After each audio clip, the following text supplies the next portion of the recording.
Hey guys, this is a production by Drew Fuller and Jonathan Brown. So, many of you see online there's a thing called Draw My Life, and we're doing it with a little twist. It's called Draw My Chemical, and in this case, we chose cesium. So cesium, written as cesium, but in some other countries, is located in the first group in the 6th period of the periodic table of elements. It has an atomic mass of 55 and a mass of around 133 AMUs. Then below you can see the melting point and electronegativity, but those don't really matter. Cesium's structure is kind of cool. At the nucleus, it has 55 protons, 78 neutrons. On the outside, there are 6 energy levels and 1 lonely valence electron.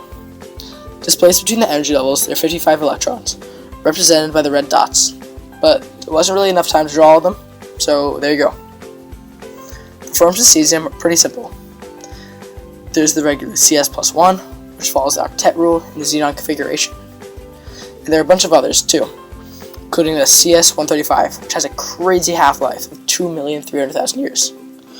Wow, that's pretty long.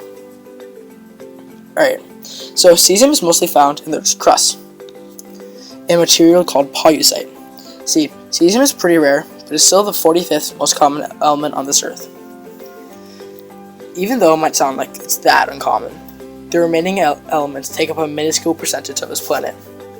So, yeah. There are 3 main compounds: cesium hydroxide, my favorite, cesium nitrate, and cesium chloride, represented by the Cl. The latter 2 are used in the production of other elements, while the first one, cesium hydroxide, creates pretty awesome explosions. The cesium reaction is created when cesium is quote-unquote safely dropped into water or ice. A sudden reaction occurs, creating cesium hydroxide, and a pretty awesome reaction. It's usually experimented in these big glass containers, kind of like the ones we saw in class. Actually, exactly like the ones we saw in class. If you want to see more, look it up on YouTube.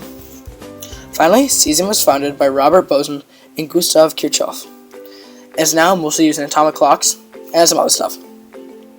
Cool thing about cesium is that it comes in this metal/liquid state, which makes it pretty unique, because not many other elements are kind of like that.